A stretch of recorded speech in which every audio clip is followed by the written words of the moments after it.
Boa noite, pessoal. Então, só para a gente fechar esse capítulo, hoje a gente vai falar sobre memória virtual. Você já deve ter ouvido falar sobre memória virtual em algum outro pedaço da disciplina, certo? Ou do curso de vocês. Então, hoje a gente vai olhar a memória virtual do ponto de vista de hardware. Para quem já viu memória virtual do ponto de vista de sistemas operacionais, tem bastante interseção, mas a gente vai olhar pelo outro lado, como você constrói um sistema de memória virtual. Certo? E nada melhor que a gente começar do que tentar descobrir por que a gente precisa de memória virtual. Certo? Por que vocês acham que a gente precisa de memória virtual? O que é memória virtual?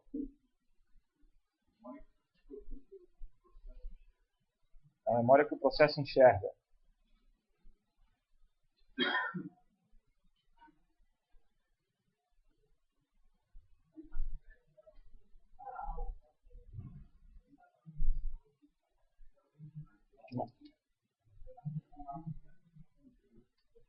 Não, depois a gente coloca isso.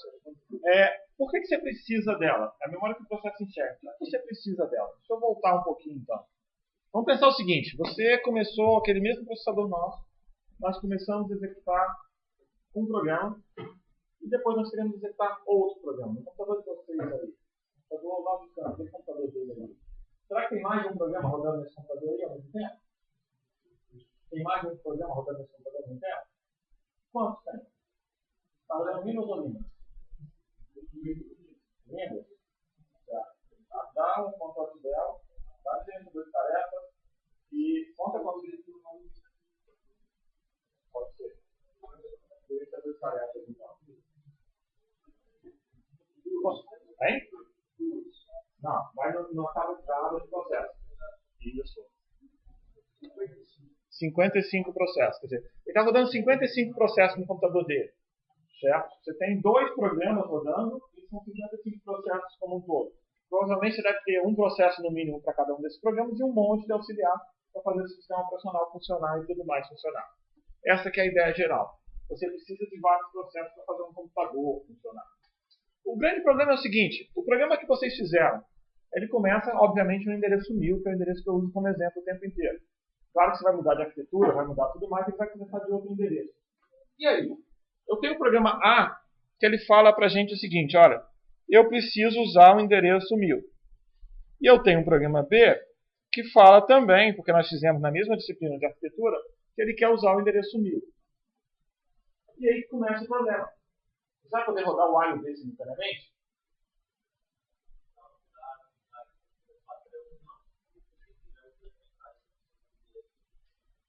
Sim, em linhas gerais, é isso. Uma alternativa mais direta seria, muda esse cara para 10.000. O problema é que aí eu posso fazer um outro com 10.000. O que vai ficar complicado. Você nunca vai achar endereço de memória suficiente. Então, você mudar o endereço não vai ser suficiente para isso. O que a gente tem que fazer? A gente tem que fazer os dois pensarem que o endereço é 1000. Não dá para fazer com que eles usem o 1000 de verdade, mas eles vão pensar que o endereço é 1000. Eles gostam de você, né, Alexandre? Certo? Bom, então, o que a gente vai fazer aqui? A gente vai usar a memória virtual para isso. E é exatamente nesse momento, vamos traçar uma linha aqui, olha. Tudo que vocês viram daqui para trás no curso, certo? A gente vai enxergar hoje como memória virtual. Todos os endereços de memória que vocês viram até hoje são endereços virtuais. Todas as instruções que vocês viram até hoje que fizeram acesso à memória estavam acessando endereços virtuais. Então, tudo para trás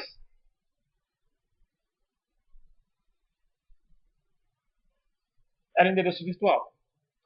Ok? Tudo que você viu, o endereço 1000 da sua memória era virtual. Certo? O load carregava alguma coisa de uma posição virtual. Aquele endereço que vocês tinham da exceção, lembra? Que a gente viu no pipeline, tinha aquele endereço super estranho, grandão, ele era um endereço virtual também. Então, tudo que vocês viram de endereço, tudo que a instrução sua olha, certo? Tudo que você, quando imprime um ponteiro numa arquitetura lá, no programa em C, faz é endereço virtual. Você não tem nada de endereço real. Tudo bem? Ok? Então, até agora a gente viu o endereço virtual. O que a gente vai fazer agora é que a gente vai ter dois tipos de endereço. O virtual e o real, que é igual a físico. Certo? Endereço virtual e endereço real. E de alguma forma, a meta desse nosso capítulo é, de alguma forma, garantir que a gente saiba fazer essa seta, que a gente saiba ligar e converter o endereço virtual no endereço real. É para isso que a gente está aqui hoje. Tudo bem? Ok? Agora vamos olhar de outra forma. Vamos tentar olhar esse mecanismo aqui de uma outra forma. Vocês sabem para que serve uma cache? Para ter acesso rápido, tudo bem. Mas ter acesso rápido em relação a alguma coisa que era lenta. Tudo bem? Se você olhar só do ponto de vista da cache, vocês conseguem achar outros lugares, além de processador, que você pode usar cache? No HD você pode usar cache. Por que você poderia usar cache no HD?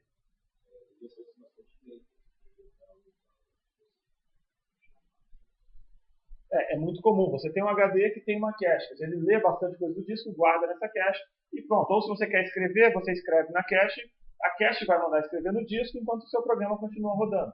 Então isso é bem plausível. Tem mais algum outro lugar que você consegue ver?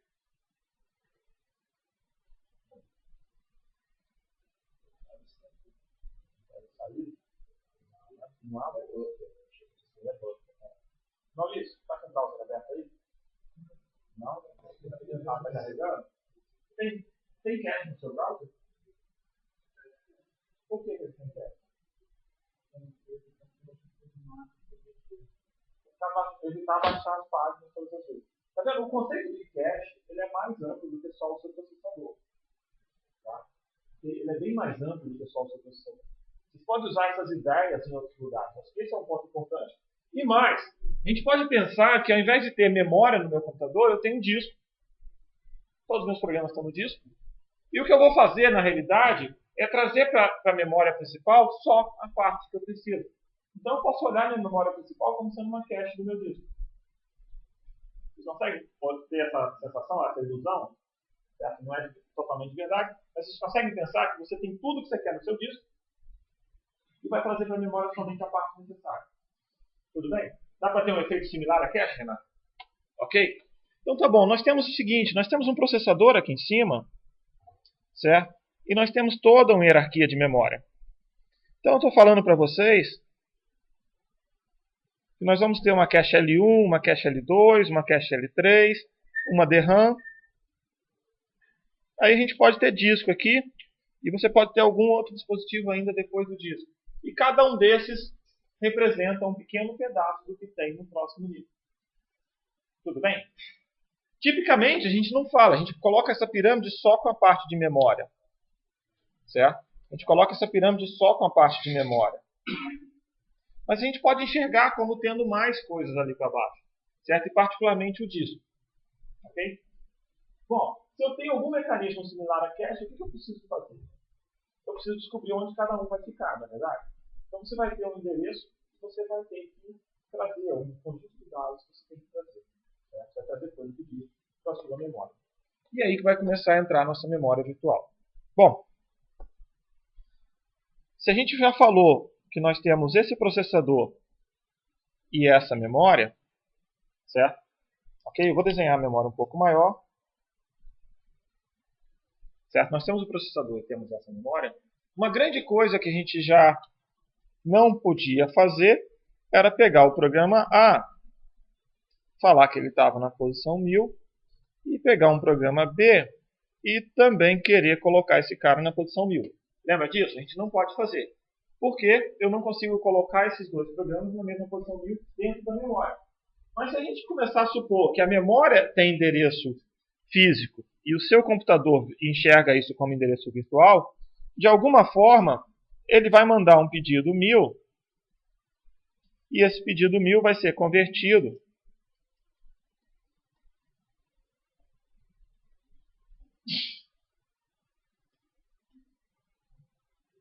para o endereço 500, por exemplo. E na hora que ele enviar o endereço 1000 vermelho, o endereço 1000 vermelho vai ser convertido para 3000. Certo? Então o mecanismo de conversão de memória real para virtual, ou de virtual para real, ele vai ter que acontecer de alguma forma dentro do seu processador. Certo? Você vai acessar externamente a sua memória com a memória real. Ok, Davi? Tudo bem? Então é isso que a gente vai trabalhar. Nosso foco hoje é trabalhar neste pedaço. A gente vai trabalhar aqui. Certo? Tudo bem para você? Tudo bem? Ok? Bom, então vamos trabalhar com esse cara aqui hoje, tá? Bom, a gente está usando a memória principal aqui como uma cache para o armazenamento secundário. Então a gente pode pensar que você tem um disco bem grande, com tudo que você quer, e você está trazendo para a memória somente um pequeno pedaço. Ele é gerenciado em conjunto pela CPU, hardware, e pelo sistema operacional, software. Então a memória virtual precisa ser gerenciada em conjunto, hardware e software. Não dá para fazer memória virtual totalmente por software. Por que eu não consigo fazer memória virtual totalmente por software? Oi? Lerdo? É. Algo mais. O que é pior do que ficar lerdo? Oi? Não, pior do que travar e ficar lerdo juntos. Não funcionar. Por que não funciona? Então, por que não funciona? Vamos lá. Hein? Ah, porque dá erro. Não, vamos pensar. Tem uma solução. A resposta é teoricamente óbvia. Então vamos começar aqui. Ó. Endereço 32 de memória. Endereço 32 de memória, eu tenho uma instrução add. O que acontece quando eu quero executar esse cara? O 32 é endereço virtual. O que você tem que fazer? Virtual. Você tem que buscar o endereço real dele. O que vai acontecer? Eu vou ter que converter, certo? O 32 para algum outro. A gente está falando o seguinte: você vai ter que fazer um mecanismo híbrido do hardware e software, porque você não pode fazer só software. Concorda comigo? Por que eu não vou poder fazer só software? Como é que você faria isso aqui em software? Vamos lá. Você teria que ter uma outra rotina aqui no canto, não é? Converte, que ela está o quê? Não, você vai ter que ter uma rotina de conversão, na verdade. E ela estaria em que posição? Na 1000, por exemplo? Não pode ficar na 32 de novo, né? Ela estaria na posição 1000. Quem ia converter a posição 1000?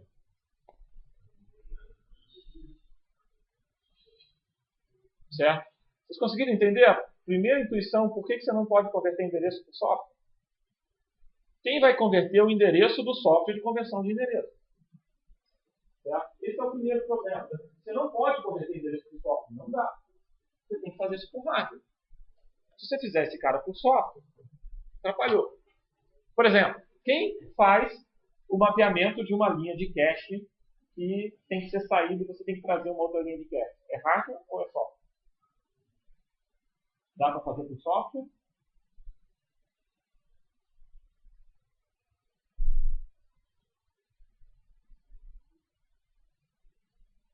Hein? Dá para você substituir uma linha de cache por software? Ou você tem que fazer isso 100% de hardware? Você tem que escolher a linha. Suponha que a sua cache é da Arquimedes, que é mais fácil. Você vai conseguir? A mesma intuição que a gente acabou de fazer. Vai tirar tem que estar sempre lá. E ele não vai estar na cache. Se ele não vai estar na cache, quem vai trazer essa cache? Notou? Então, boa parte das decisões de coisas que você vai fazer em hardware e software, ou elas vêm por questões de desempenho, ou elas vêm porque não dá para fazer em software. Certo? Substituir memória, substituir a cache, você vai ter sérios problemas em fazer essa substituição por software, então você tem que fazer por hardware, e fazer a conversão de endereço virtual para real, você tem que fazer por hardware. Certo? Porque você não consegue fazer por software. Okay? Como é que a gente converte endereço? E aí que começa o nosso grande problema. A gente está trabalhando, até agora a gente trabalhou com blocos na cache, na verdade. Então tinha palavras no processador, a cache tem blocos, e a sua memória virtual vai ter o que a gente chama de página. Isso significa que a sua unidade de trabalho tem um nome diferente, mas essas são as unidades de trabalho. O processador trabalha com palavras, cache trabalha com blocos, memória virtual trabalha com páginas. Uma página vai caber muitos blocos, e um bloco vai caber uma ou mais palavras, certo? Um tamanho típico que a gente vai usar aqui como exemplo são páginas de 4 KB. Hoje em dia, sistemas operacionais e processadores, na verdade, processadores têm suporte a páginas maiores do que isso, certo? Você tem páginas um pouco maiores, essas 64K, ou páginas razoavelmente maiores, como 4 megabytes, ou páginas até incrivelmente maiores, como 4 gigabytes, por exemplo, uma vez. Embora a gente tente usar sempre páginas um pouco menores, tem motivos, mas para frente vai discutir um pouco. Bom, o que acontece então? O que acontece é que você não converte um endereço. Você converte um endereço sabendo que ele está dentro de uma página. E dentro de uma página, os endereços são contínuos. O que significa isso? Significa que a sua memória original, a sua memória virtual, ela é dividida em páginas. Certo? Tudo bem? Então eu vou dividir essa memória virtual aqui, que é bem pequena, em apenas 4 páginas. Qual o tamanho da minha memória? 16 KB. Tudo bem? Estou colocando uma memória bem pequena no nosso exemplo. Uma memória física, minha memória virtual aqui de 16 KB. Ok com vocês? O endereço 1000 está onde? Vou colocar o 0 aqui em cima. O 1000 está onde? Tem algum lugar por aqui, não é verdade? Vamos deixar o nosso 1000 aqui. Ó. Só que é o seguinte, quando você mapeia uma página, e aí a minha memória física, ela pode ser maior ou menor. Certo? Tipicamente ela é menor. Vamos fazer 2 páginas só. Tipicamente ela é menor ou igual, certo? Ela não vai ter muito motivo dela ser maior do que a sua memória. Então a gente tem 2 páginas, essa página está torta. Ela tem 2 páginas. E aí a gente pode supor, certo? A gente vai trabalhar que o mapeamento dessa página aqui, de alguma forma, está aqui. Tudo bem? Então ele mapeou a página da esquerda para a página da direita. Tudo bem? Então a gente tem aqui memória virtual, endereço virtual, e espaço de endereçamento real. O que acontece? Esse 1000 vai estar onde agora? Onde você colocaria o 1000? No 5000. Por que você colocaria ele no 5000? Porque aqui é o 0, não é? Certo? E aí você colocaria ele no 5000. Você não colocaria ele no 4K mais 1000? Certo? Porque até aqui a gente tem 4K, né? 4K não é exatamente 4000. Você colocaria no 5096, era isso que você queria falar? Ah, então tá bom. Então ele vai colocar aqui, ó, no 5096. Por que 5096? Porque ele é a posição 1000 após o início da página. Certo? Se você lembrar um pouco, a página tem bastante o conceito de uma página do livro. Certo? Olha a página do livro do Davi. A quinta linha dessa página, certo? Por mais que ele arranque essa página daí e coloque em outro livro, não faça isso, certo? E coloque em outro livro, a quinta linha continua junta, não continua? Certo? A quinta linha não continua sendo a quinta linha? Ele pode trocar de lugar, mas ela continua sendo a quinta linha. Então, o endereço 1000 dessa página continua sendo o endereço 1000 daquela página. O grande problema é que a gente precisa dos outros bits para completar. Quantos bits eu preciso para poder endereçar 4K? Quantos bits você endereça 4K? 12 bits, não é verdade? 12 bits você endereça 4K? Então tá bom. Endereço de 32 bits, como é que a gente faz a divisão então entre endereço dentro da página e endereço fora da página? Quantos bits no meu endereço de 32 bits eu uso para alguma coisa dentro da página e quantos bits eu uso para alguma coisa fora da página? Vocês conseguem? Fica claro para vocês? Você vai ter 32 bits, 12 bits estão dentro da página, 20 bits estão fora. Certo? Quantas páginas vocês podem ter então? 2 elevado a 20, né? Ok? Significa 1 milhão de páginas. Certo? 1 mega página. Ok para vocês? Tudo bem? Certo? Então, a gente pode ter 1 milhão de páginas. Certo? Do lado esquerdo ou do lado direito. É claro que aqui está limitado em número em página física. Mas aqui está bem limitado. Então, você pode ter 1 milhão de páginas de 4K. Ok? Tudo bem? Como é que você faz a conversão do endereço? Suponha que você tem um endereço agora, certo? Nós tenhamos um endereço aqui, 32 bits, a gente está dividindo em 2 pedaços, de que tamanho? Certo? Então a gente tem 12 bits aqui, nós temos 20 bits aqui. Só usando o exemplo do Davi, a posição 1000 dentro de uma página, ela muda de lugar dentro da página? ela continua sempre sendo a posição 1000 dentro da página, não é? Então, o que vai acontecer é que os bits que nós temos, esses bits aqui, eles são mantidos. E a única coisa que a gente precisa fazer é, se você quiser fazer a conversão do endereço, é converter esses outros bits.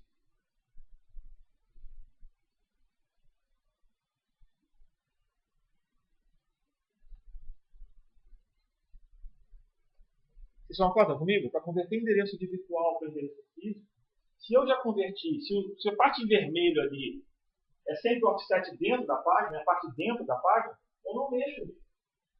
O que eu vou fazer? Eu vou mexer no resto. Então eu preciso converter os 20 bits de cima em outro pacotinho de 20 bits. E é aqui que vem a diferença toda. Certo? É aqui que está a diferença toda. Imagina o seguinte, quem tem um... Bom, depois eu vou fazer uns exemplos com 64 bits, mas por enquanto pensa sempre em máquinas de 32 bits, tá? O que acontece aqui? Você pode ter, se você tiver 4 GB, que hoje é comum, certo? Se tiver 4 GB, você vai converter o universo de cima de 4 GB para o universo de baixo de 4 GB. Okay? Então você tem 4 GB de endereço virtual para 4 GB de endereço físico. Como eu estou usando 32 bits, eu vou fingir que a memória do seu computador é menor do que isso, então você vai ter só 1 GB de RAM. Okay? Quantos bits você vai ter lá em cima? Naquela caixa verde.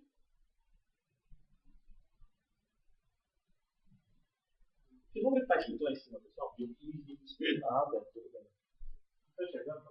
Não. Bom, então a gente tem 20 bits lá em cima. A gente continua com 20 bits. Mas se eu tenho 1 GB de RAM, quantos bits eu vou ter aqui embaixo?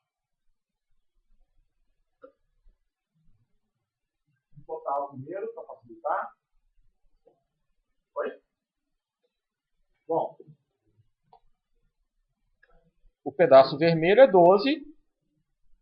E quantos sobram do outro lado? Vocês vão continuar tendo 20, mas só tem 1 GB. Quantos bits você vai ter aqui? Você vai ter que ter 18. Por quê? O seu computador só tem 1 GB. Você não tem endereço físico maior do que a quantidade de memória que você tem no seu computador. Você tem que mapear endereço virtual com endereço físico. Certo? Oi? Quê? Endereço físico? Não, porque você não tem endereço físico. Por exemplo, pensa qual o número da rua da sua casa? Aí? 144. Então ele é 144 metros do início da sua rua. Você mora numa das pontas da rua. Tudo bem? Sabia disso?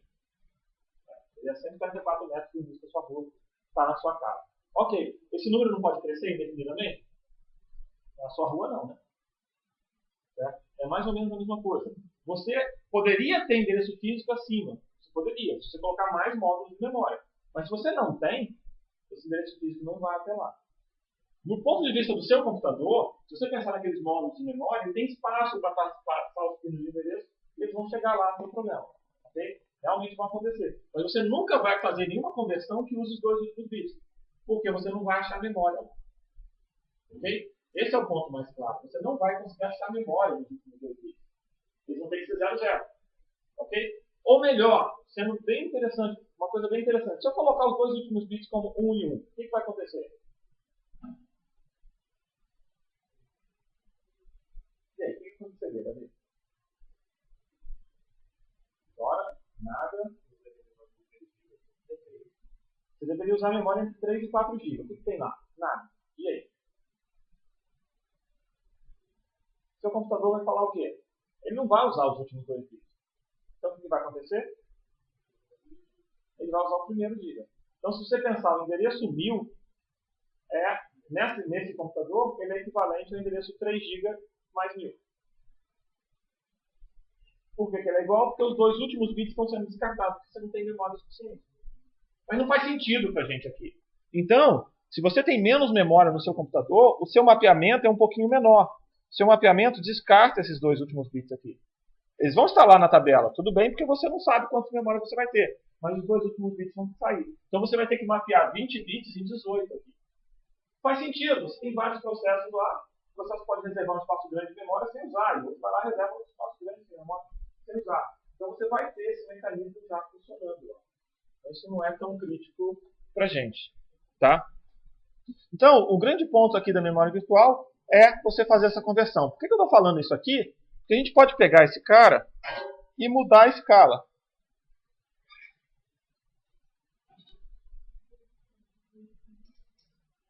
Esses 64 bits, se a gente continuar na mesma escala, a gente vai ter 12 bits aqui, certo? E 52 bits aqui. Ok? Isso quer dizer o quê? Você tem 4 vezes 10 elevado a 15. Né? 15, exatamente. 4 vezes 10 elevado a 15 de memória. Ou está próximo disso, vamos pensar assim? Está muito longe, não está vendo, na verdade? Então é muito comum que o seu sistema de 64 bits ele vai endereçar, vamos pensar assim, alguma coisa próximo de 1 tera. Ok? Você pode pensar que ele vai ser capaz de, no máximo, esse computador aqui, vai ser capaz de endereçar no máximo 1 terabyte. Certo? Quanto dá 1 terabyte? 2 elevado a 40, né? Certo? Então ele vai ter 40 bits aqui.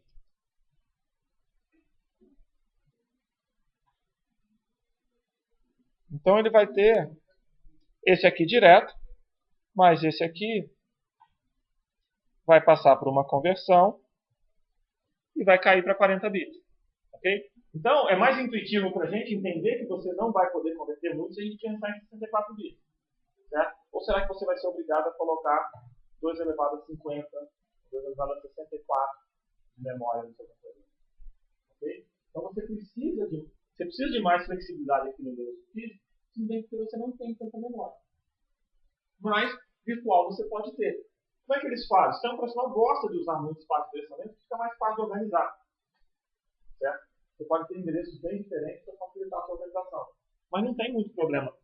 Não tem nem tanto problema nisso e também não vai ter, certo, nenhuma dificuldade extra para ele. Basta você usar as tabelas para converter.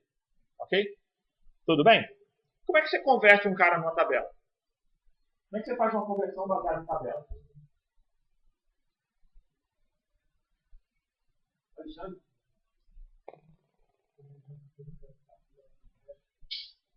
Como assim?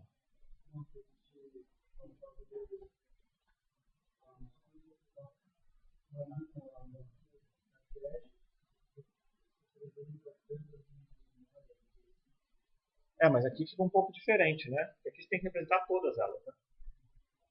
Certo? Então, uma forma da gente fazer é você pensar numa tabela. Deixa eu só dar nomes aos bois, né? Esse cara aqui, certo? A gente vai chamar de identificador de página.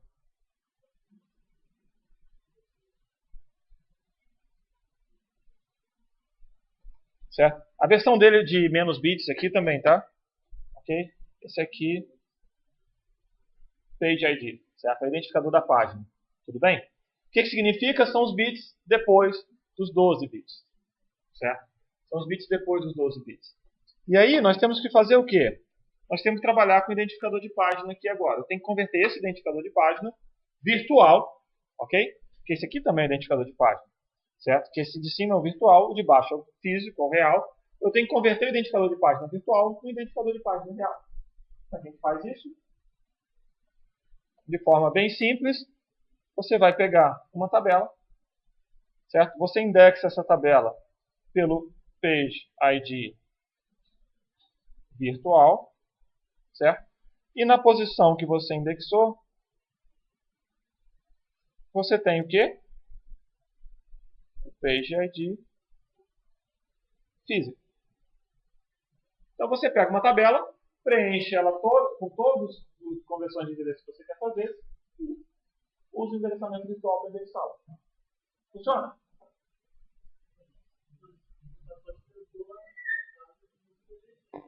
Oi? Pode ter 2 Page ID virtual para 1 real. Vocês conseguem ver essa situação? Quando vocês conseguem ver isso?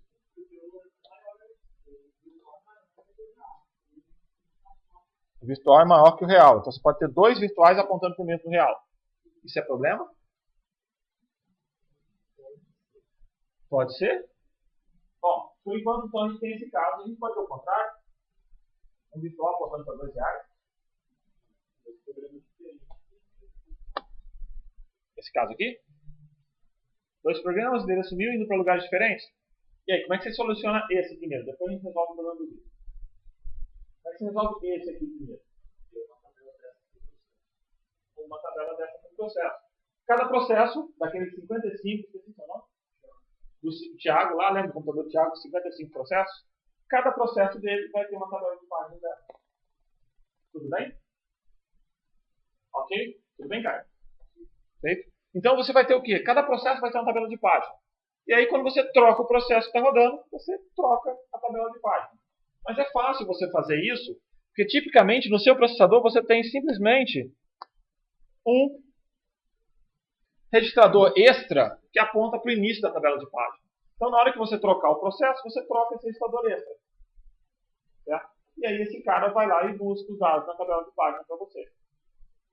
Diga, cara. Ela está com tamanho fixo por enquanto. A gente vai diminuir o tamanho dela. Mas por enquanto está ela no tamanho fixo. Qual o tamanho dela? O que você perguntou? Hein? Não, faça conta. Não é 32. Qual o tamanho da tabela de página? Viu? O que você acha? Qual o tamanho da tabela de página? Você já tem todas as medidas dela.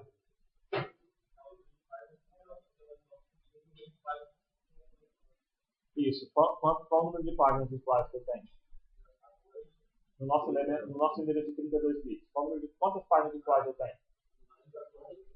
Oi? Lembra que a gente tinha 20 bits de identificador de página? Então tem 2 a 20 páginas virtuais. Ok, eu tenho 2 a 20 páginas virtuais. Quanto espaço gasta esse cara aqui? Pode arredondar. Resposta padrão, sem dúvida. Oi? 32 por enquanto. Só para facilitar a vida, vamos botar 32 aqui. Tá bom? Então, vamos botar 32 aqui, olha.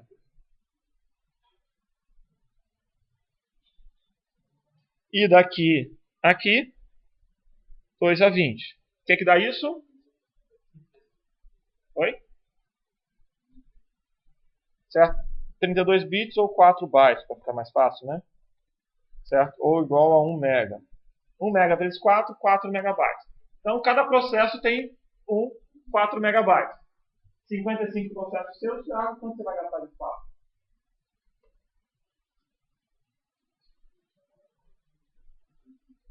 220 megabytes do computador. Quanto tem de memória?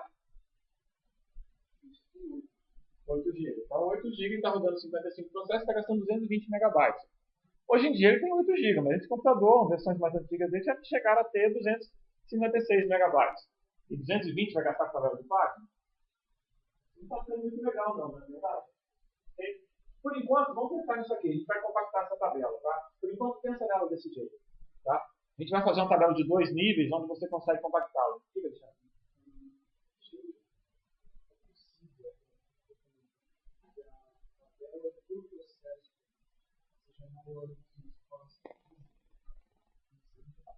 Então, tudo bem. A gente já fez essa conta, não já? Faça a conta dessa. Faça a conta dessa. Vamos lá para vocês aí, já, só para vocês treinarem. Quanto espaço vai gastar essa tabela? Hein? Vamos lá. Pode fazer. Já que você fez a pergunta, aqui está a resposta. Oi? Vamos lá. A gente está supondo um computador com 1 terabyte, tá? Olha bem, 1 terabyte. Hein? Por que já passou? 2,52 vezes quanto? 8, 2,55. Ela simplesmente é 256 mil vezes maior do que.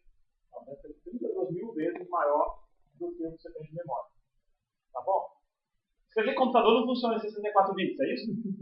É a conclusão que a gente tirou hoje, podendo fechar a conta aqui, vamos embora, acabou o tempo. Só falta a prova, né? Qual é o problema daqui? Qual o problema desse caso? Ah, ele acreditou. Ele acreditou. Não pode falar muito rápido. Ó, tá botando a blusa lá. Certo? Então, qual o problema aqui? Hein? Qual o problema aqui? Oi? Qual o problema que a gente tem nesse caso de 64? Oi? onde você vai guardar a tabela. Então não funciona esse mecanismo, certo? O que vai acontecer é que tipicamente, eu vou dar um exemplo de 2 níveis, certo? A gente chega a ter 3 níveis. Você pega o processo, o PID, supõe um PID de 20 bits, certo? Ok? Você costuma fazer o seguinte, você pega um pedaço dele, vai na tabela de páginas. Então esse pedaço vai na tabela de páginas, numa pequena tabela de páginas, e aí você usa esse pedaço, o que você pegar lá, para outra tabela. Então você faz uma tabela de 2 níveis. Certo?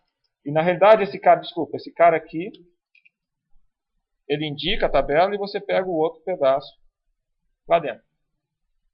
Ok? Então você tem, certo, uma tabela para 10 bits e depois você tem 2 elevado a décimo, quer dizer, 1K tabela de 10 bits de 1K, onde você não vai mais ter todas elas, porque muitos dos endereços que você tem naquele canto ali não são válidos, então eles vão apontar para lugares indiferentes aqui.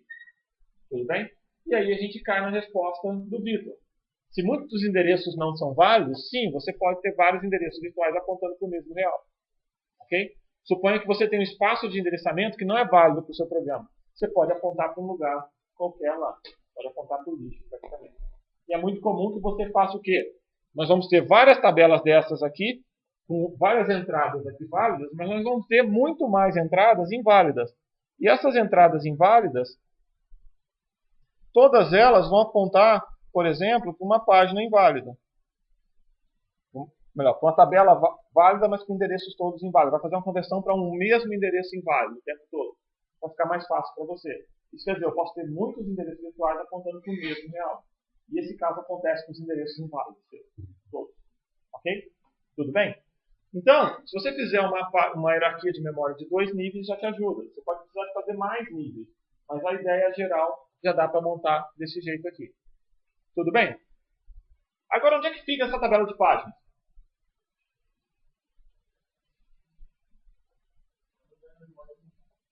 Escolhe um lugar na memória e deixa ela. E aqui nós temos o endereço base. Então a gente escolhe um lugar na memória e deixa esse tabela de páginas. Ok. Então agora me explica o seguinte, Matheus. Como você vai fazer? Certo? Eu falei para você, voltando no nosso bom e velho pipeline, começa com isso. PC igual a 1000. Roda essa instrução para mim. Porque é isso que o pipeline sabe, não é? Não é isso que o pipeline sabe? É isso que vocês precisam fazer. PC igual a 1000, não, 4 não, vamos lá. Rafael. Bom, Rafael, PC igual a 1000, memória virtual hoje. Nosso trabalho hoje é memória virtual. Como é que você começa a executar essa instrução? É isso que eu acabei de perguntar para o Matheus, mas o Vitor pode ajudar. O que você tem que fazer? Esse 1000 é real ou virtual? Virtual. O que você tem que fazer quando você vê um endereço virtual? Oi?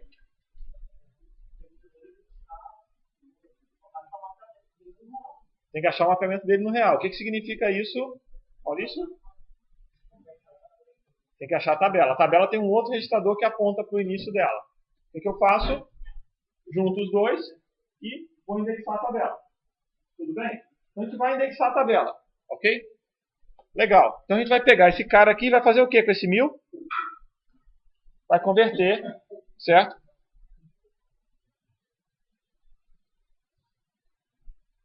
Virtual para real. Qual o valor que a gente vai achar aqui? Vamos botar aqui 5000. O que significa isso? Significa que a gente fez uma leitura na memória, não é? Certo? Para poder fazer a conversão de 1000 para 5000. Legal. E agora? O que eu faço agora? Próximo passo.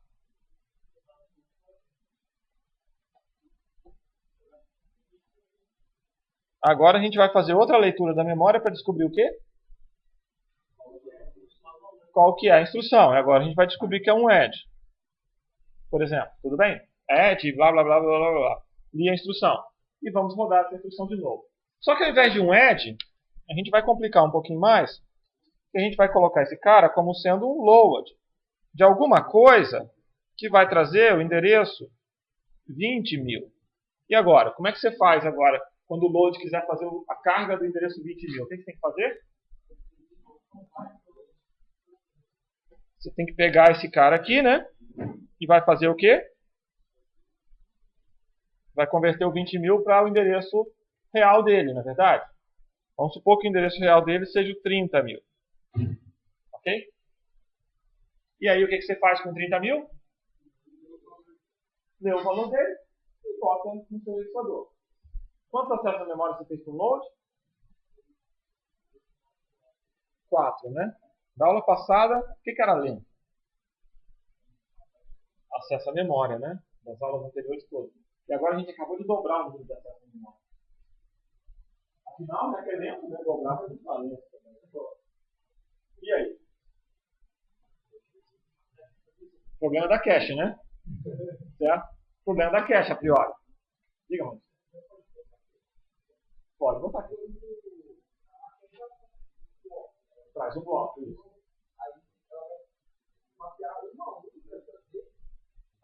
Não, aí se ela traz um bloco, o bloco é contínuo, né? Ela mapeia o primeiro e ela sabe quem são os próximos. O quê? Um bloco. Qual o tamanho de quantos bytes tem no bloco? Quantos bytes tem no bloco? Dá um exemplo. 4 bytes no bloco, né? Se tem 4 bytes dentro do bloco, ela vai mapear o primeiro dele, que é a conversão do endereço básico, e vai fazer a leitura dos 4 bytes.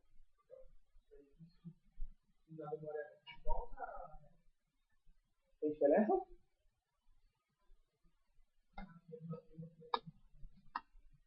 Você está falando desses 12 bits aqui. Dentro desses 12 bits, se você mantiver os bits superiores, os inferiores são sempre mantidos também. Eles são independentes. Você quebra o endereço em 2 pedaços, converte um e mantém o outro. Okay? Então esse é o ponto mais crítico. Bom, aí o que acontece aqui? Qual é o nosso ponto nesse momento aqui agora? Nesse momento, nós estamos com 4 acessos à memória. Como é que você consegue diminuir isso? Obviamente, você vai ter cache. Quer dizer, você pode dar cache hit lá em cima, ali na esquerda. No 1000 você dá cache hit, no 5.000 dá cache hit, no 20.000 dá cache hit e no 30.000 dá cache hit. Você é um cara super feliz da vida e tudo funcionou perfeitamente. Agora, e se der 4.000? Aí você é um cara azarado e tudo dá errado para você nesse dia. Certo? Então, o que vai acontecer, na realidade, é que existe uma nova hierarquia de cache só para conversão de memória. Lembra daquela cache? Pensa numa outra agora só para isso. Você tem L1 e L2, não tem? Você vai ter uma nova hierarquia, só que elas não vão se chamar de cache.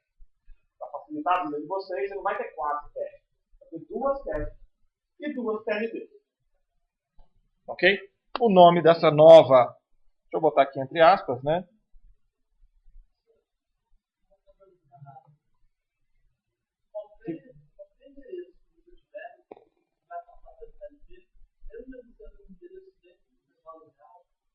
Mesmo ele sendo endereço dentro do intervalo real. Sim, o nosso mil não estava dentro do intervalo real. O que acontece? Você é obrigado a passar pela conversão todos os endereços. Existem alguns mecanismos que o sistema operacional tem que contornar isso. O mais básico dele é falar o seguinte: TLB, a partir de agora, o seu mapeamento é 1 para 1. Você passa pela TLB, mas se você botar 1.000 de entrada, sai 1.000. Se você botar 5.000, sai 5.000. Se você botar 10.000, sai 10.000. Então você programa a TLB para ela fazer uma passagem direta, 1 para 1. Então ela não vai na memória, ela nunca vai a lugar nenhum, ela sabe fazer a conversão. Mas ela tem que fazer a conversão.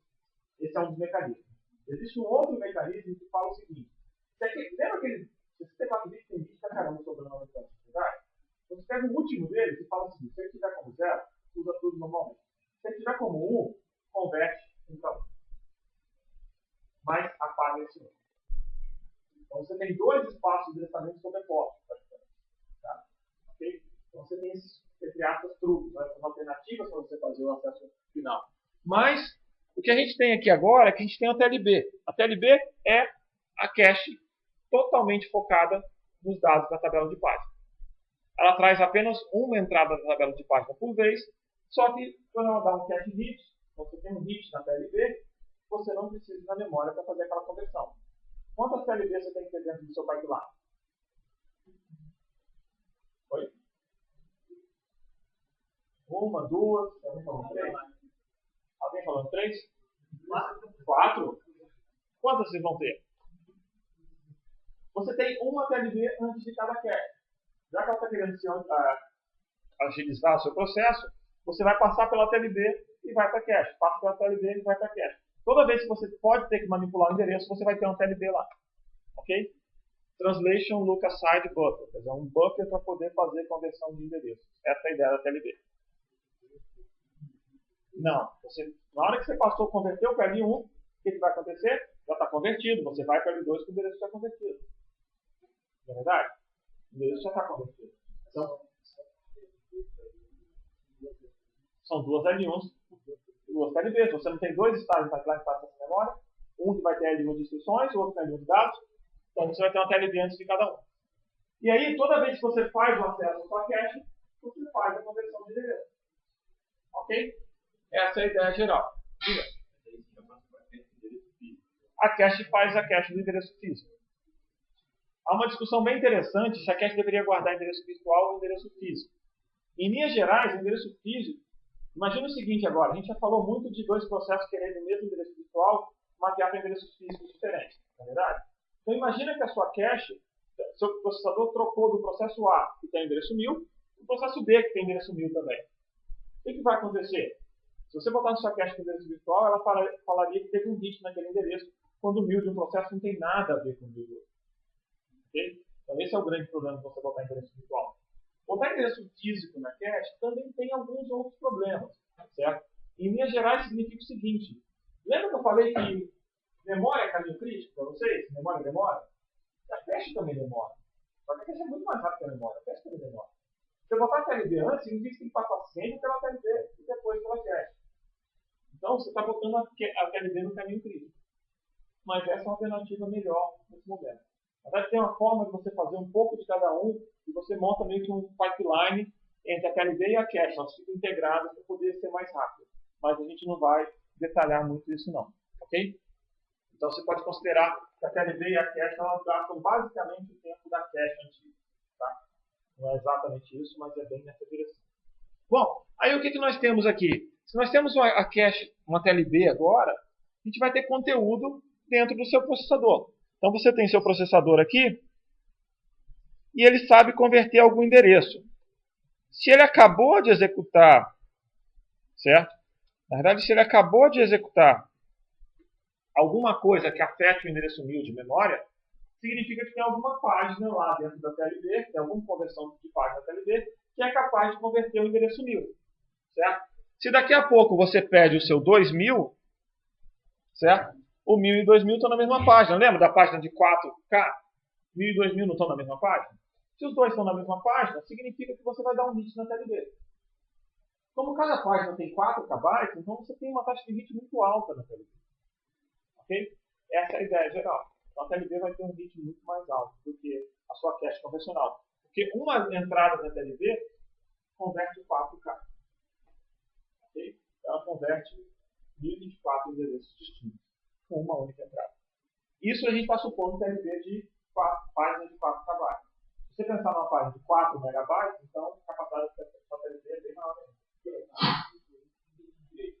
Pode ter um endereço virtual que eu estou na TLB e ela não sabe traduzir. Isso, aí o que ela faz? Ela tem que ir na memória. Como uma boa cache, ela vai na memória e faz tudo para você.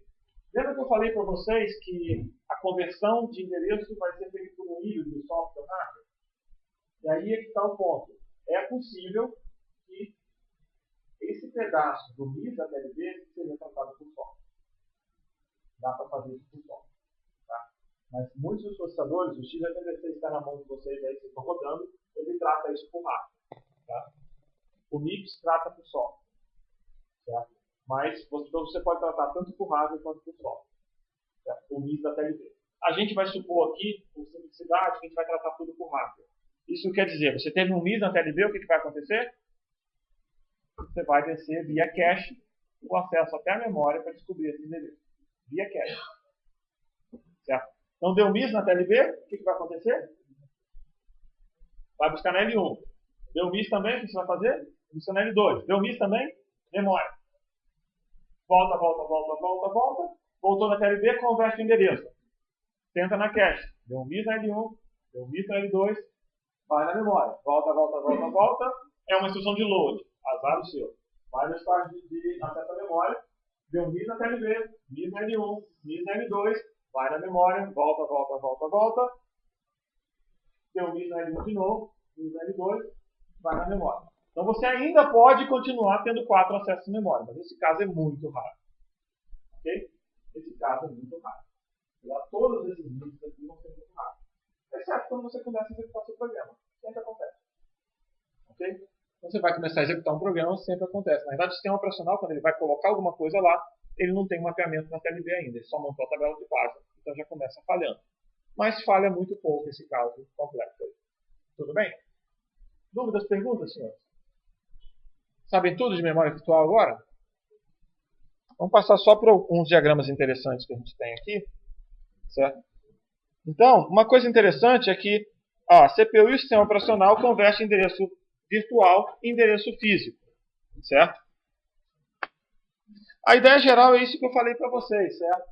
Então, nós temos o seu espaço de endereçamento virtual e você tem espaço de endereçamento físico. E agora aparece um componente novo aqui. O disco. O que significa isso? Às vezes você vai ter muito mais memória virtual do que memória física. E aí você vai usar o espaço que a gente chama de swap no sistema operacional.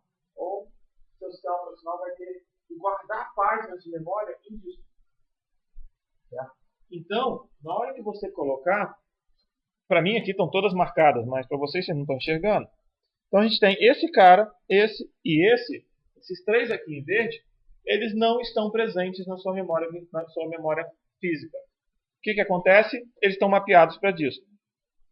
Toda vez que você tentar fazer esse mapeamento, certo? Toda vez que você tentar fazer esse mapeamento, você vai ser obrigado a chamar o sistema operacional. Certo? E aí você vai chamar o sistema operacional e ele vai fazer a conversão do endereço virtual seu, usando a tabela de página, converter para alguma posição no disco, fazer a leitura daquela página, trazer para a memória e trabalhar com ela. Então, a sua memória virtual, certo? O seu disco aqui vai guardar dados que você vai poder trazer também. Okay? E uma coisa interessante, como esse caso é muito caro, certo? Concorda comigo? Você vai ter que fazer uma leitura do disco. Às vezes você não tem para onde trazer o dado, então você tem que gravar alguém no disco para poder trazer do disco para a memória. Como isso é muito caro, o que vai acontecer? Essas páginas que estão marcadas como não presentes na memória não vão para a TLB. Você quer acelerar essa conversão de endereço? Faz o menor sentido, certo? O que você faz? Deixa ela na memória principal. Toda vez que você lê para a TLB alguma página que fala, ó, esse dado não está aqui na memória, ela não entra na TLB. Ela já gera uma exceção e chama o sistema operacional naquele exato momento. Ok? Então ele vai gerar uma exceção do sistema operacional. Essa que é a ideia geral aqui. Tá? Então, uma penalidade da página significa o seguinte: você vai gastar da ordem de milhões de ciclos de clock. Se você está disposto a gastar milhões de ciclos de clock, você não precisa ter hardware especializado para isso. Podem só no sistema operacional. Até porque o sistema operacional vai ter muita alternativa sobre onde colocar essa página, como trabalhar com ela. Certo? Então ele vai gerar esse cara no sistema operacional. E a nossa meta principal é minimizar a taxa de página. Então é muito comum que a TLB seja full associative. Quer dizer, qualquer endereço pode entrar em qualquer lugar. A TLB tem da ordem de 64 entradas, certo? Ela é bem fina. Você consegue fazer uma full associative. Certo? Ela tem uma estrutura full associative. E além disso, a gente vai colocar algoritmos de substituição bem espertos. A gente tenta gerenciar os algoritmos de substituição de forma que a gente mantenha na TLB realmente as páginas mais usadas. Certo? E mantém em memória as páginas mais usadas mesmo, porque se a gente tiver aqui para disco vai ser muito caro. Ao invés de você pagar milhões de ciclos, é melhor você pagar 10, 20 ciclos a mais, tentando manipular sua página. Tudo bem? Bom, a page table, o que ela vai conter? Ela vai conter um vetor, no caso, de entradas de tabela, indexadas pelo número da página virtual. Além disso, a gente tem aquele registrador que eu mostrei para vocês. Certo? É um registrador que aponta para a tabela no endereço físico. Somos dois, você tem o endereço físico que você quer acessar para converter. Certo? Se a página estiver presente na memória, o que acontece? Aquele endereço lá tem o endereço físico dela, que é o que a gente já falou. Se ela não estiver presente, você vai ter informações no espaço do disco. Então você usa o mesmo lugar ali falando, está na memória ou não? Se está na memória, eu vou usar esse endereço para converter. Não está na memória, eu vou usar informações do disco. Eu vou usar aquele mesmo espaço para guardar informações do disco. Então basta um bitzinho para sinalizar se o cara está na memória ou não. E aqui nós temos a nossa conversão, certo? A nossa conversão tem esse bit que eu falei para vocês, que é o bit de válido, certo? Ela tem o offset, lembra que eu tinha marcado para vocês aqui, ele passa direto. E depois disso nós temos o número da página virtual, que é a página que a gente está interessado aqui, certo? Tudo bem? Bom, a gente já mostrou aqui, eu mostrei para vocês o mapeamento da página direto para o armazenamento. Se você tiver uma página aqui que não está nesse momento, então na hora que você chega nesse endereço, ele gera uma exceção e chama o sistema operacional para tratar isso para você. Ele não vai tratar por hardware isso aqui. Além disso, você vai precisar reduzir a taxa de falhas e tipicamente você usa algoritmos estilo LRU. Vocês já estudaram sistemas operacionais? Exatamente nesse momento que a gente faz a interface com o sistema operacional. Daqui para cima é sistema operacional. Daqui para baixo a gente montou a implementação. Vocês já chegaram em memória virtual? Já? Vocês já viram LRU? Legal. Então o que acontece? Nesse momento você tem sistema operacional. E aí ele usa, na realidade, a forma dele implementar o LRU é que ele tipicamente tem um bit extra. Toda vez que você usa aquela página, ele seta esse bit. Então, basicamente, está falando o seguinte: as páginas que estão marcadas foram usadas, as que não estão marcadas não foram usadas. Então, se eu tiver que tirar alguém, eu vou lá e tiro uma que não foi marcada. Certo? A gente manipula isso via TLB e de tempos em tempos a gente zera esses bits. Tá? A gente tenta zerar esses bits de tempos em tempos. Certo? Ok? A gente tem a nossa TLB, que no fundo, se a gente comparar essas duas figuras aqui, observe essa figura original. Essa figura original, a gente tinha que chegar aqui na página física, certo? Na memória física, para fazer a conversão. Se a gente vier agora, a gente pode adicionar a TLB, e a TLB simplesmente tem um atalho. Ao invés de você ter que passar, certo? Ao invés de você ter que passar por aqui, para depois chegar aqui, a TLB vai te dar um caminho mais rápido, que é esse aqui, certo? Lembrando que a TLB está dentro do seu processador. Então aquele caminho de cima em vermelho é muito mais rápido que esse caminho amarelo. Essa é a ideia. A TLB é como se fosse uma cache de página. Tudo bem? Ok? Memória virtual é isso. Como é que a gente faz com ela agora? O que a gente vai fazer com ela? Certo? A gente tem basicamente essa informação do TLB. E aí, só para mostrar um pouco, aqui tem um diagrama mais alto nível, certo? Que vai mostrar para vocês o seguinte: como é que você faz para fazer a conversão entre memória virtual, memória real e como é que está a interação com a cache. Aquilo que eu falei para vocês. Você pega o endereço, vai mandar para a TLB, ela vai converter, esse endereço vai para a cache, esse endereço pode ir para a memória ou não, certo? Então o caminho é processador, TLB, cache, memória. Se for preciso, você vai na cache de novo para buscar o dado. Ok? Então todo dado que vai chegar na cache aqui embaixo, ele tem que passar por uma TLB lá em cima. Essa é a ideia mais geral daqui. E aí, na hora que a gente começa a falar sobre memória virtual teve muito uso no passado para dar a sensação de que você tem mais memória no seu computador. Certo? Você quer ter mais memória no seu computador. O que significa isso? Você comprou um computador que tem, sei lá, 4 GB, você precisa de programas que usam 5 GB, 6 GB. Então você cria um espaço de disco chamado de memória virtual e você vai guardar somente 4 GB desse programa, ou dos seus dados na memória sua real, e os outros 1 GB ou 2 GB vão estar em disco. Okay? Essa é a ideia geral. Então a memória virtual começou a ser usada muito nessa direção. Certo? Mas ela tem mais usos e mais necessidades. E o principal uso dela hoje em dia é proteção. Você usa a memória virtual hoje como um mecanismo de proteção.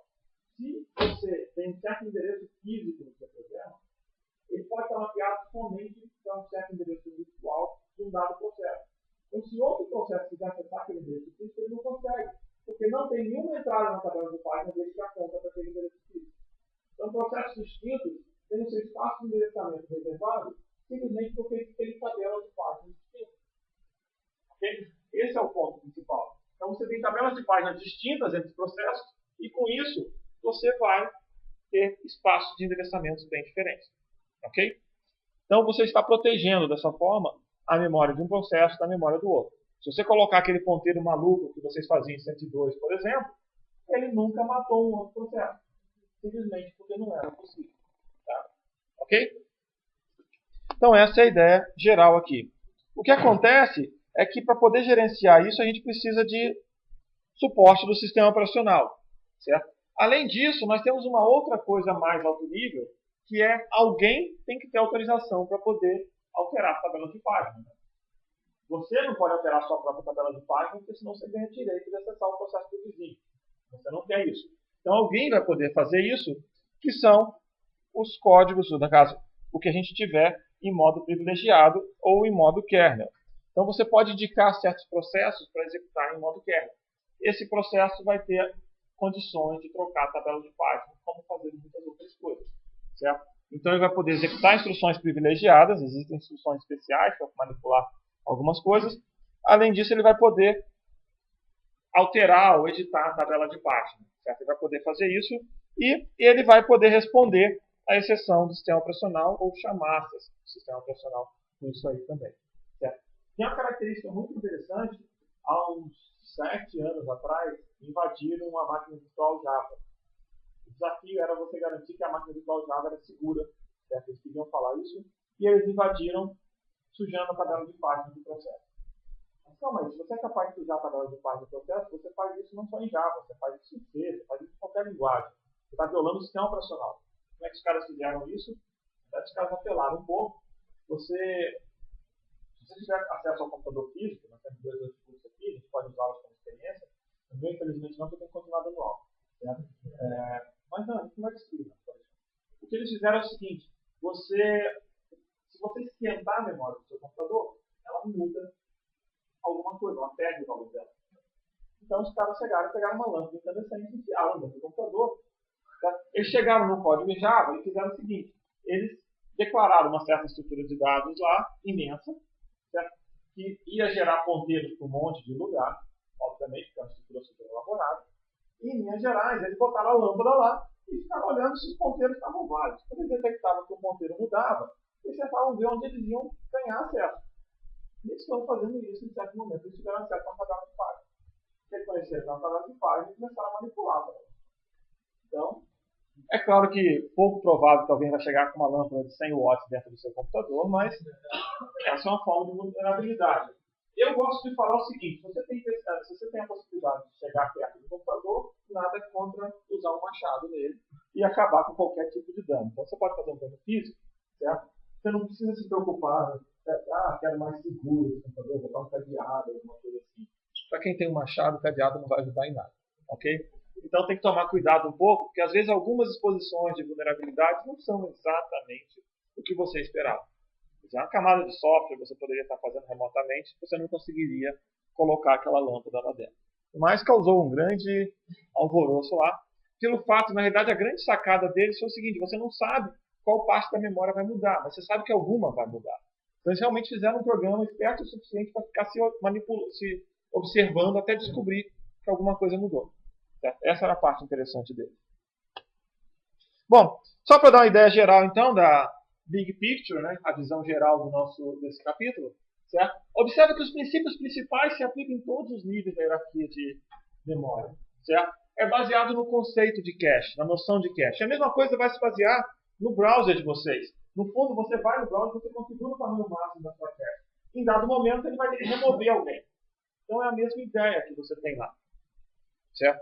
E a cada nível da hierarquia de memória, você vai poder ter posicionamento do bloco, quer dizer, você vai ter que ter alguma regra para colocar o bloco, ou a página, certo? A cada nível da hierarquia você tem que ter regras para poder encontrar o bloco, ou a página, certo?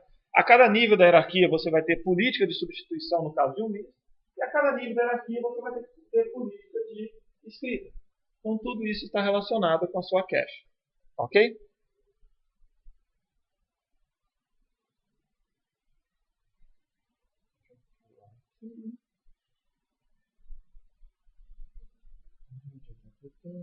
para quem está com os slides do livro, ele faz uma revisão sobre máquina de estados, certo? Que a gente não, para quem está no slide do livro, eu pulo essa revisão sobre máquina de estados. Ele cria um controlador de cache só para poder usar como revisão de máquina de estados. Eu acho que é uma coisa meio fora do escopo nosso aqui, vocês já viram 602, então a gente não desce nessa parte. O que a gente fala é que, eu gosto de falar, essa parte aqui é razoavelmente nova, tá nessas últimas 2 edições do livro, sobre coerência de cache, protocolos de coerência de cache, certo? E a gente só vai, na realidade, dar uma noção geral para vocês do problema. O livro fala mais sobre o problema para vocês e explica por alto que tem uma solução de coerência de cache. O que é o problema de coerência de cache? Quando você começa a trabalhar com arquiteturas multicore, o grande problema de uma arquitetura multicore é que você tem processadores aqui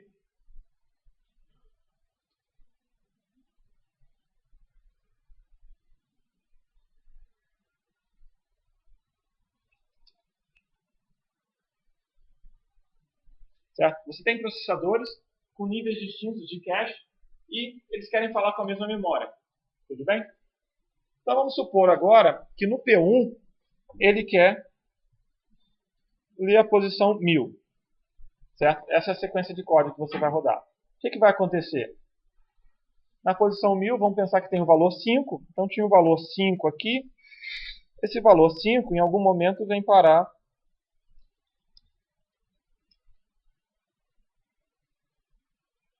na sua cache.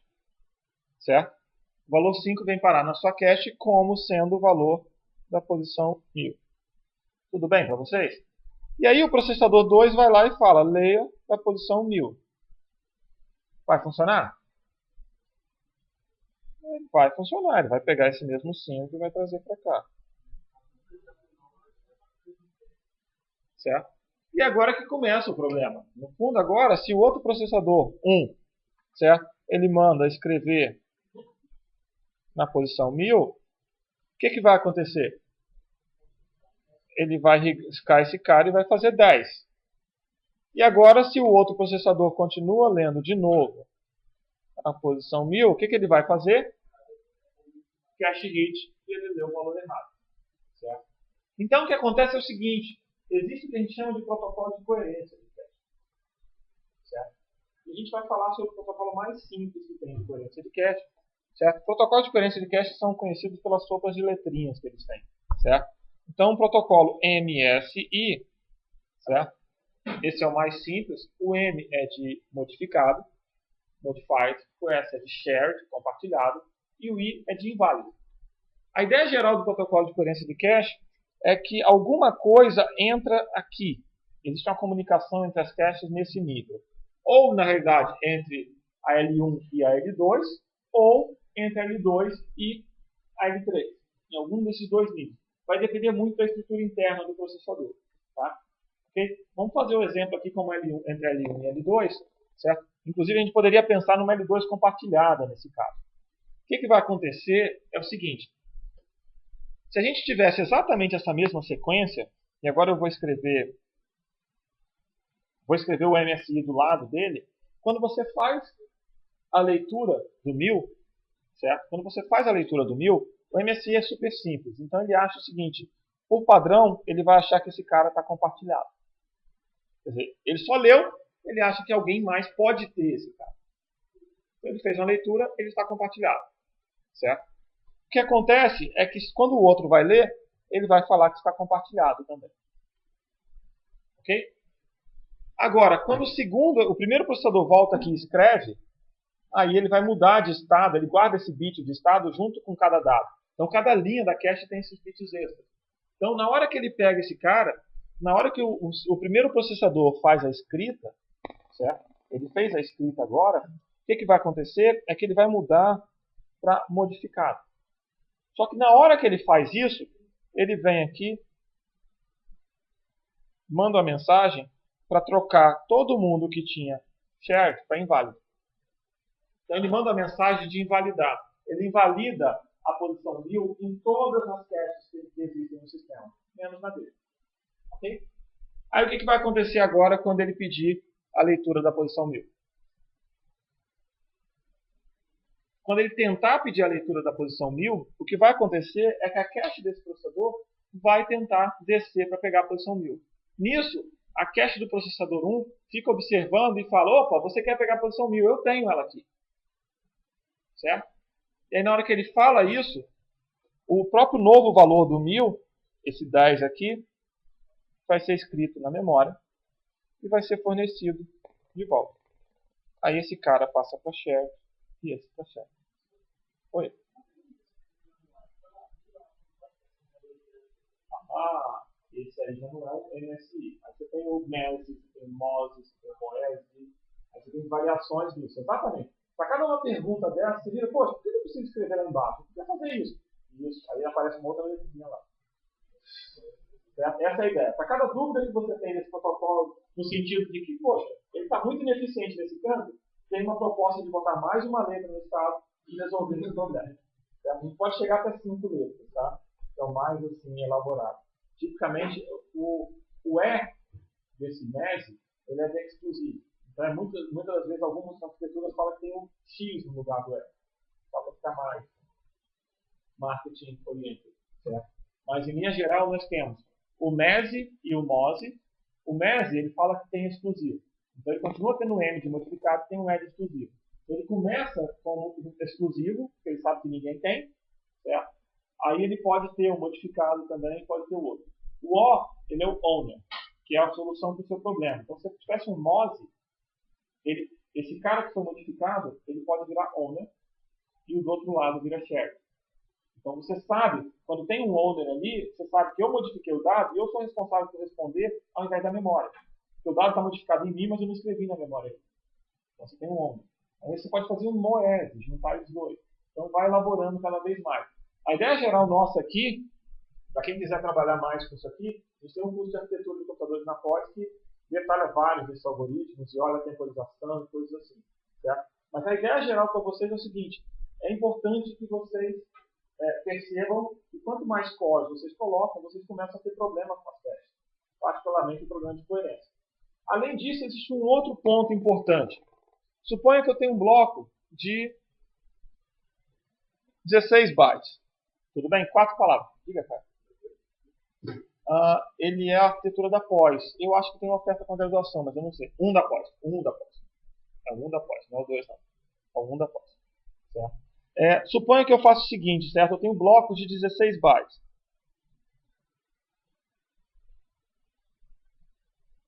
Certo? E aí a gente faz o seguinte, olha, a gente vai ter o nosso bom P1, certo? Tem P1 e P2. Esse aqui manda ler o endereço 0. Esse aqui manda ler o endereço 4. Está tendo conflito de cache? Aí esse vem aqui e manda escrever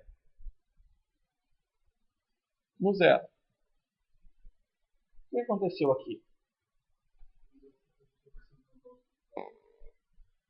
Esse aqui vai ler o 4 novamente. Então, no fundo, a sequência, só para poder... Olha bem, você leu 0. Qual o tamanho do seu bloco? 16 bytes. Quais endereços que você vai levar para a cache? Então, 0, 4, 8 e 12. Certo? Quando a outro processador vai lá tentar ler o 4, quais endereços que ele vai levar? 0, 4, 8 e 12. Quando o primeiro tenta escrever no 0, ele escreve no 0 e invalida a cache do segundo. Então, nessa sequência aqui, a gente vai ter esse cara como shared, esse cara aqui como shared, certo? Quando esse cara aqui vier, ele vai aparecer modified e esse aqui vai aparecer inválido. Ele vai invalidar a cache do outro. E aí, no próximo aqui, esse aqui vai ter que virar shared e esse vai virar shared. Certo? Ele vai ter que forçar a escrita do primeiro. Isso aí não teve compartilhamento de dados entre os dois cores, concorda? No software não teve, mas no hardware teve. A gente chama isso de false sharing. Então isso é muito comum quando vocês estão programando alguma coisa. Se você definir, por exemplo, um vetor de estados, onde cada thread tem que editar um dos campos, esse é um imenso candidato de dar false sharing. Cada vez que uma thread edita um negócio desse, você vai ter que levar uma linha da cache de um core para o outro. Certo? Então é muito comum, quando vocês têm estruturas de dados compartilhadas entre threads, que vocês criem, organizem os dados separados por thread, e não simplesmente um vetorzão onde cada thread publicando cada um.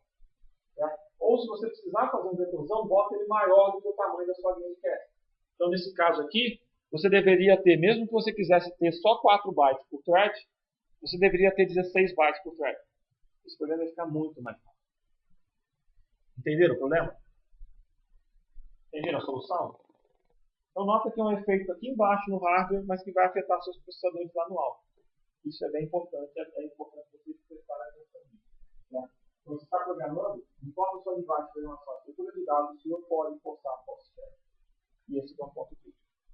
Ok? E às vezes, de tempos em tempos, escuta assim, um grande problema de desempenho em tal software foi resolvido detectando os false check.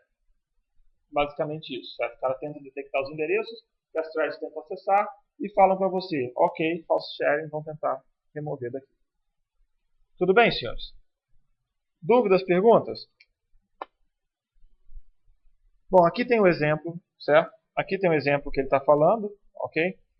E só para mostrar um pouco de ideia de processador, aqui é um mapa, vocês não estão enxergando tanto aqui os processadores, mas uma característica interessante que eu quero marcar aqui para vocês é o que a gente tem de cache desses caras.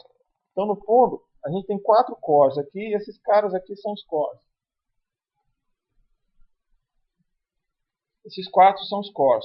E aí, nós temos uma cache L3 aqui, L2, desculpa, e nós temos uma cache L3. A cache L3, ela parece estar separada, mas no fundo ela está unificada, certo? Globalmente. Ela está só espalhada fisicamente, mas ela é uma cache só para todo mundo. Certo? Mas só para dar uma ideia para vocês, olha a proporção. Tem que lembrar que aqui dentro já está L1, né? Então, se você olhar direitinho, as caches estão gastando quase metade do seu tipo. Só com cache. Lembrando que no sistema ideal, o tamanho da cache é 0, né? Então, metade do seu tipo está por causa dessa falta de capacidade ideal do seu processador. Okay? Então, eu tinha mencionado para vocês, acho que um tempo atrás, tem gente começando a argumentar que as caches estão ficando grandes demais. Tem gente que acha que você não deveria desperdiçar metade da sua área com cache, deveria pensar numa coisa diferente para ter o mesmo efeito. E tem gente falando, não, a cache está grande demais, porque simplesmente meus programas não usam nessa capacidade. Sabe? Tem gente argumentando que você tem 3 milhas de cache, está sendo um exagero, porque você garantidamente tem algumas aplicações, por exemplo, aplicações web, são muito comuns que se você dá um miss na L1, ela vai dar um miss na L2 também. Mesmo que a L2 seja grande. A L2 não está tendo muita utilidade. E ela dá um hit na L3. Então eles estão falando, poxa, você podia diminuir mais ainda para poder fazê-la pelo menos ficar um pouco mais rápido. Certo? Então tem essa ideia geral aqui. Além disso, uma outra coisa interessante é que, como a gente começa a ter processadores de 64 bits, um nível de TLB, sendo que cada página gasta 4K, você acaba sendo capaz de converter pouquíssimas páginas por vez. Então já surgiram TLBs também de 2 níveis. Igual você tem cache de 2 níveis, você tem uma TLB de 2 níveis. Passa uma TLB de nível 1, TLB de nível 2, cache de nível 1, cache de nível 2, cache de nível 3, memória. Olha quantos bits você vai ter no seu sistema. Certo? Mas você também consegue fazer esse mesmo mecanismo aqui. Certo? Oi? Oi? Certo? E aí, algumas coisas interessantes em linhas gerais, certo? Se você pensar em tentar acelerar a penalidade ou melhorar a penalidade do miss, certo? Você pode fazer algumas coisas interessantes. É comum, por exemplo, quando você está lendo um bloco, se o seu bloco está organizado de forma diferente na memória, você pode buscar só a palavra que você quer primeiro e depois você completa o bloco. Então você inverte a ordem de leitura do bloco na memória para poder trazer a palavra que você quer primeiro, certo? E aí, outra coisa que também tem no seu sistema, quando o sistema é capaz de rodar mais de um processador, é não bloquear o seu processador no miss. O miss de instrução para o seu processador que você não tem instrução para executar. Mas o miss de um load, de repente você tem mais coisas que você pode fazer enquanto você está tratando esse load. Então você vai botar o sistema, a sua cache pode ser capaz de atender a 2 coisas. Ela pode atender um hit enquanto está acontecendo um miss. Imagina que você está trazendo várias coisas da memória, uma dessas é um miss, mas a próxima não. Então ele vai segurar esse cara enquanto ele está indo buscar na memória e vai atendendo os próximos. Isso aí são processadores que são capazes de executar instruções fora de ordem. A gente só deu uma olhada muito por alto no capítulo passado. Okay? Então, nesse ponto aqui, é possível que você faça isso, certo? Que é chamado de miss under miss, desculpa, hit under miss, ok? E outra alternativa é você ser capaz também de tratar miss under miss. E aí que você vai ver, deu um miss? Ok, eu seguro 2 miss, eu faço 2 acessos à memória simultaneamente. Tipicamente você faz isso quando a sua cache de nível mais baixo, ou a sua memória, consegue atender a 2 acessos simultâneos. Certo? Você já viu memória dual channel, coisas assim? Então você pode até atender 2 acessos à memória simultânea. Então sua cache pode ter suporte a isso e deixar você fazer 2 nodes que deram miss ao mesmo tempo. Ok? E uma outra coisa interessante, aí já tentando do ponto de vista de software, é otimizar o software ter o que a gente chama de hardware prefetch. É um pedaço de hardware lá que fica tentando adivinhar para onde o seu código vai e buscar as instruções antecipadamente para você. Essa parte aqui também é bem interessante. É algo que a gente não vai falar aqui em muitos detalhes, mas ajuda bastante a gente a fechar. Oi? Prefetch? Em certo momento sim. O que acontece? É muito comum, o prefetch ele tenta calcular, ele tem umas fórmulas padronizadas, então ele tenta calibrar essa fórmula. Por exemplo, vamos supor que você tem uma certa estrutura de dados, essa estrutura tem 100 bytes. Aí você só vai alterar a primeira palavra dela. Certo? Então, depois que você faz a primeira leitura, a segunda leitura, ele começa a notar que você está fazendo leitura de endereço de memória com distância de 100. E ele começa a fazer o prefetch dos próximos. Nota que é pouco provável que você tenha uma cache line desse tamanho, um cache, um bloco desse tamanho. Então, ele vai conseguir tentar fazer o prefetch para você. Existem arquiteturas que têm construção de software para isso. Então, por exemplo, suponha que você acessa a cada 100 posições, certo? Um vetor. Então, você pode pensar, daqui 10 iterações eu vou estar em quantas posições de distância? Está em 1000 posições, não é verdade? Então o que você faz? Você bota uma instrução de prefetch no software falando, ó, pega da posição 1000 para frente e bota a instrução real, pega atual. Você vai andando, então você está fazendo prefetch no software das posições para frente. Isso te dá um ganho bem grande se você conseguir acertar. Tipicamente, essas instruções de prefetch elas não fazem, não geram exceções. Então ele faz o melhor esforço possível. Se você tiver uma instrução de prefetch e uma instrução de load, ele vai executar de load primeiro. Ele só vai executar a instrução de prefetch se tiver o seu. Então, você tem um potencial muito grande de executar desempenho. Diga.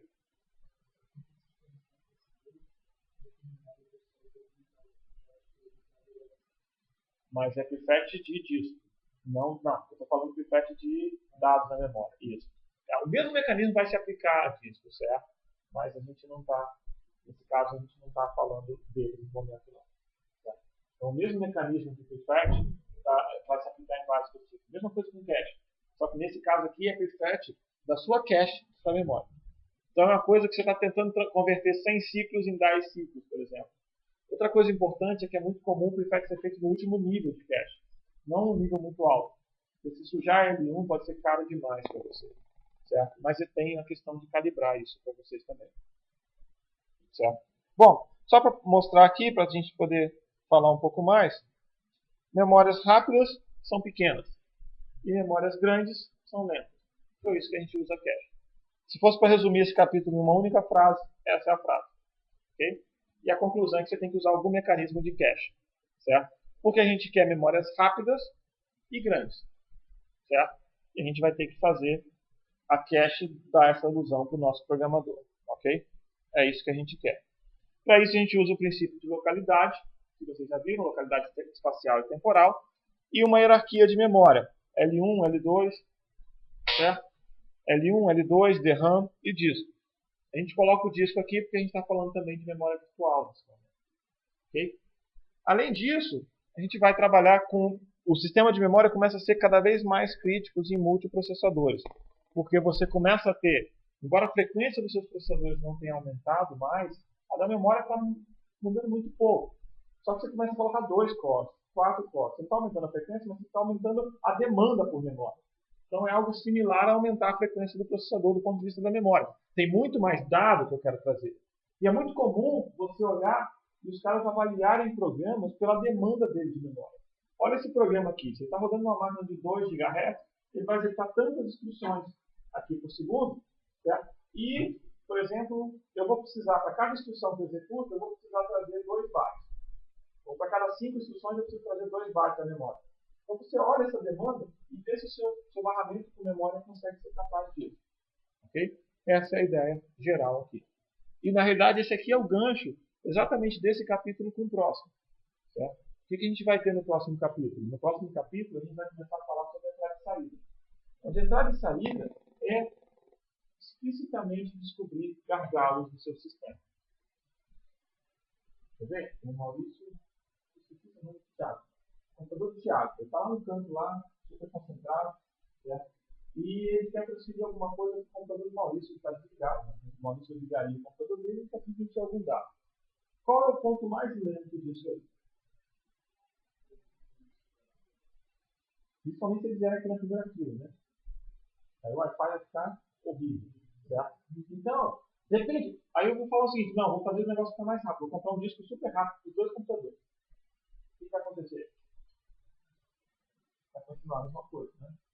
Aí você chega na sua casa e você tem aquele link de 10 megabits ou de 20 megabits de internet e você decide que você tem que trocar o seu switch de rede que vai de 100 megabits para o switch de 1 gigabit. Você quer ter acesso à internet mais rápido. Você consegue? Oi? Você consegue? A internet continua de 10 ali. Você conseguiria acelerar a comunicação entre o Maurício e o Thiago. Você está fazendo alguma coisa entre os computadores, você tem servidor, tudo bem. Então, essa é a ideia principal de tentar fazer, estudar ele. Tudo que você vai estudar de entrada e saída é nessa direção. Só para mostrar, certo? Só para tentar dar uma linha geral do seu sistema, suponha que você tenha um processador, certo? Nesse caso, eu já estou falando processador e memória, tá? Desculpa, processador e cache. Aqui você tem a memória, e é muito comum que o seu sistema, no fundo ele vai sair daqui de novo, tá? Ou ele pode sair daqui de algum lugar aqui, em termos de um esquemático. Nós temos um controlador e nós vamos ter, por exemplo, um disco, certo? Ok? Nós temos um disco aqui. E se você pode pegar aqui do outro lado e colocar, esse é o capítulo onde vocês notam claramente que eu desenho muito mal, certo? Ok? E aí, desse outro lado, o mesmo controlador, essa ATA aqui, ou ATA, está controlando um CD também. Agora você quer copiar músicas do seu CD para o seu disco. Por onde os dados vão passar? Só para facilitar a nossa vida, eu vou numerar alguns lugares, tá?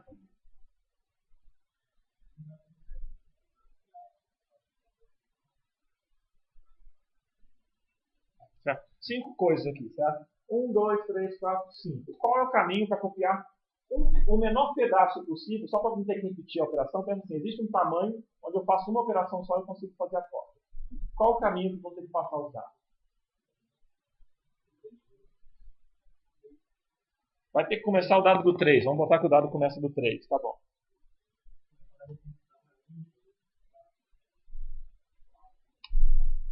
Um, 2, 4, 3.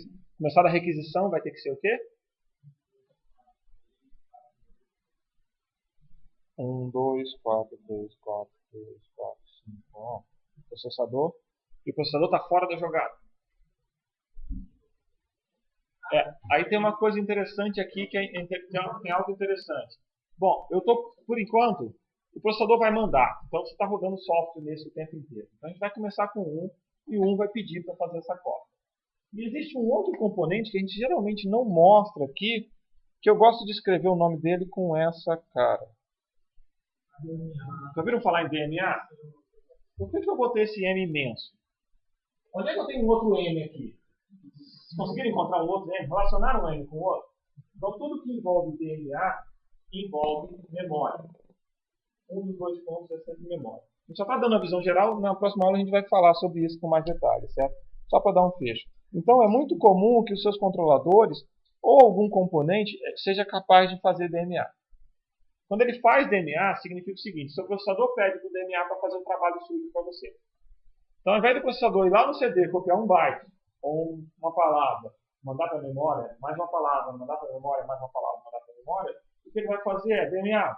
pega um bloco do CD, bota na memória e me avisa quando estiver pronto. Então, você vai ter uma sequência, a primeira sequência vai ser 1, 4, para falar com o DMA, né? Certo? E aí o DMA vai fazer 3, 4, 2. Quer dizer, então o DMA vai trazer do CD para o controlador para a memória. Lembra que o DMA tem a letra M no meio. Então o DMA, um dos dois pontos dele tem que ser memória. Ele não vai copiar. Certo? Não tem nada de que não seja. Tem um componente que não é M e outro que é M. E aí o que ele faz agora? Qual é a próxima sequência? Copiei para a memória. O que eu tenho que fazer agora? Certo? Agora a gente vai ter que copiar da memória para o outro CD. 1, 4, 2, 4, 5. Tudo bem? Ok? Agora suponha que eu queira copiar muitas coisas do CD para a memória. O que você vai fazer? 1, 4, 3, 4, 2, 1, 4, 2, 4, 5. 1, 4, 3, 4, 2, 1, 4, 2, 4, 5. Dá para você começar a fazer alguma dessas operações simultaneamente, concorda comigo? Quer dizer, eu posso começar a copiar um bloco do CD para a memória, enquanto estou copiando outro da memória para o HD. Então você pode começar a fazer mais de uma dessas operações por vez. E aí que começam a aparecer alguns números. Você vai saber que cada um desses canais, cada um desses fios, tem um limite de taxa de transferência. Por exemplo, se eu passo para você todo mundo para fora da sala por aquela porta, quantos vão sair por vez? No máximo 2 se apertar, certo? Vai sair um por vez, né? Ok? Mas aí que tá, não é tão problema assim se eu pensar, por exemplo, o Maurício, o Juliano e o Alexandre estão em situações mais complicadas. Precisam passar pelo Vitor. Se o Vitor decidir não sair, certo? Eles não vão querer acordar o colega do lado, então eles vão ficar presos. Tudo bem? Então a gente fica numa situação bem complicada. Certo? Falar nisso, eu tenho que mostrar uma figura para vocês. Certo? Depois eu tenho que mostrar isso. Certo? Espero que ela não seja verdade nessa aula, mas eu queria mostrar isso para vocês. Bom, então os três ficam presos aqui. O que acontece? Eles vão tentar sair, mas não vai conseguir passar. Então a gente vai começar, na próxima aula a gente vai começar e vai calcular os atrasos disso aqui. Na verdade, tanto o atraso quanto a capacidade de transferência. Se você supor, independente de unidade, que esse cara aqui consegue transferir 10, esse aqui consegue transferir 100, certo? Qual é o seu gargalo no sistema? Provavelmente esse com 10. Mas se você virar e falar o seguinte, esse cara aqui consegue 5, aí ele passa seu gargalo. Se você virar e falar que esse cara consegue 15, quem é o gargalo? É o CD ainda? Você tem que lembrar que você está passando 2 vezes por aquele barramento. Então, aquele lá vai ser o gargalo. E você vai usar 7,5 desse. Então, a ideia de I/O, a ideia de entrada e saída, e olha que eu não botei placa de rede, eu não botei nada disso. É você descobrir de todos os seus canais qual a capacidade de transferência que você tem. E aí, com essa capacidade de transferência, você vai lá e faz a conta. Acha a mais lenta de todas, e essa aqui é a sua velocidade máxima. Ok? Entenderam a ideia geral? É isso que a gente vai falar na próxima aula. Por hoje era só para poder dar uma janela. 2 coisas para vocês. Eu esqueci 2 envelopes na minha sala. Ele viu que eu botei envelope em cima da minha sala, e deixei lá na minha sala. Certo? Então, na próxima aula eu trago o teste de vocês e eu trago a avaliação também da turma. Tá? Desculpa, eu esqueci na minha sala.